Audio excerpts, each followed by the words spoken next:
अमृतसर से special train दोपहर 2 बजे को चले और 8 घंटों बाद मुगलपुरा पहुंचे। रास्ते में कई आदमी मारे गए, मुतअद्दिद जख्मी हुए और कुछ इधर उधर भटक गए। सुबह 10 बजे कैंप की ठंडी ज़मीन पर जब सिराजुद्दीन ने आंखें खोली और अपने चारों तरफ मर्दों, औरतों और बच्चों का एक मुतलातिम समंदर देखा तो उसके सोचने समझने की क़ुव्वतें और भी ज़ईफ़ हो गईं। वो देर तक गदरे आसमान को टकटकी बांधे देखता रहा। यूं तो कैंप में हर तरफ शोर बरपा था, लेकिन बूढ़े सिराजुद्दीन के कान तो जैसे बंद से हो गए थे। उसे कुछ सुनाई नहीं देता था। कोई उसे देखता तो ये ख्याल करता कि वो किसी गहरी फिक्र में गर्क है, लेकिन ऐसा नहीं था।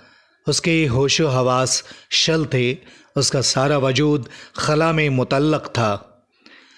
गदरे आसमान की तरफ बगैर किसी इरादे के देखते देखते सिराजुद्दीन की निगाहें सूरज से टकराईं। तेज रोशनी उसके वजूद की रगोरेशी में उतर गई और वो जाग उठा। ऊपर तले उसके दिमाग में कई तस्वीरें दौड़ गईं। लूट, आग, भागम भाग, स्टेशन, गोलियां, रात और सकीना। सकीना? सिराजुद्दीन एकदम से उठ खड़ा हुआ और पागलों की तरह उसने अपने चारों तरफ फैले हुए इंसानों के समंदर को खंगालना शुरू किया। पूरे 3 घंटे वो सकीना सकीना पुकारता कैंप में खाक छानता रहा, मगर उसे अपनी जवान इकलौती बेटी का कोई पता नहीं मिला। चारों तरफ एक धांधली सी मची थी। कोई अपना बच्चा ढूंढ रहा था, कोई माँ, कोई बीवी और कोई बेटी। सिराजुद्दीन थक हार कर एक तरफ बैठ गया और हाफिजे पर जोर देकर सोचने लगा कि सकीना उससे कब और कहाँ जुदा हुई।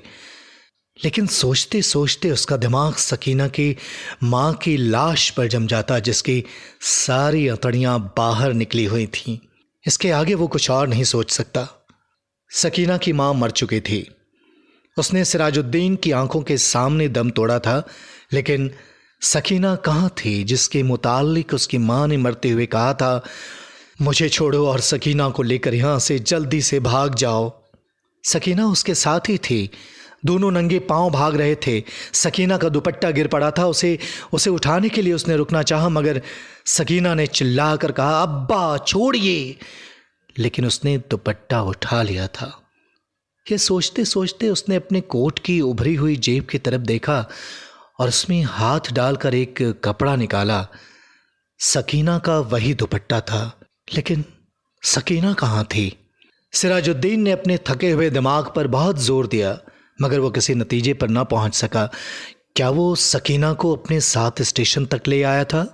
क्या वो उसके साथ ही गाड़ी में सवार थी? रास्ते में जब गाड़ी रोकी गई और बलवाई अंदर घुस आए तो क्या वो बेहोश हो गया था जो वो सकीना को उठाकर ले गए? सिराजुद्दीन के दिमाग में सवाल ही सवाल थे, जवाब कोई भी नहीं था। उसको हमदर्दी की जरूरत थी, लेकिन चारों तरफ जितने भी इंसान फैले हुए थे उन सबको हमदर्दी की जरूरत थी।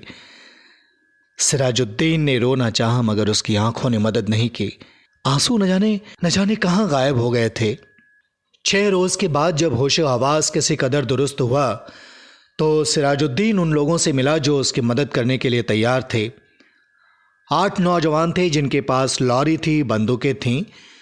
सिराजुद्दीन ने उनको लाख लाख दुआएं दी और सकीना का हुलिया बताया।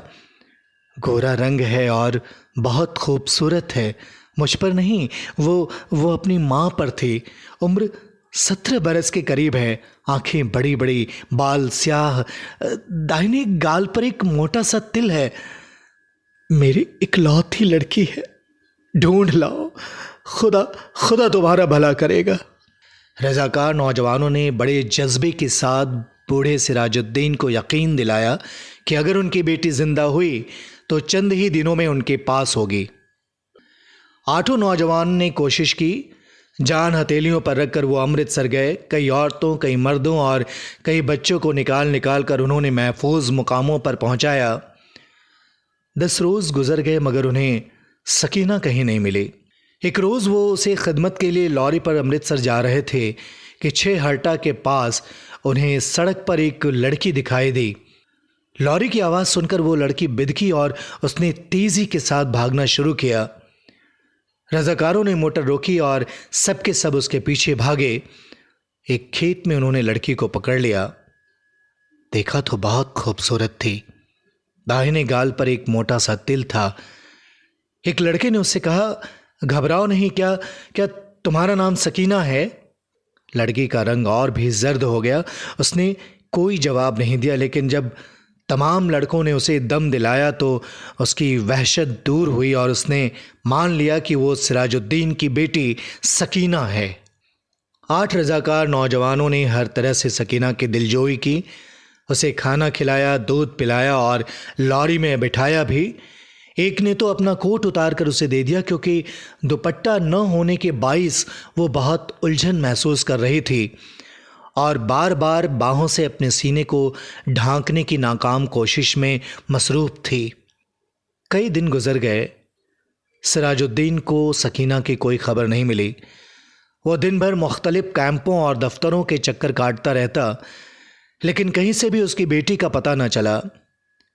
रात को वो बहुत देर तक उन रजाकार नौजवानों की कामयाबी के लिए दुआएं मांगता रहता, जिन्होंने उनको यकीन दिलाया था कि अगर सकीना जिंदा हुई तो चंद दिनों में ही वो उसे ढूंढ निकालेंगे।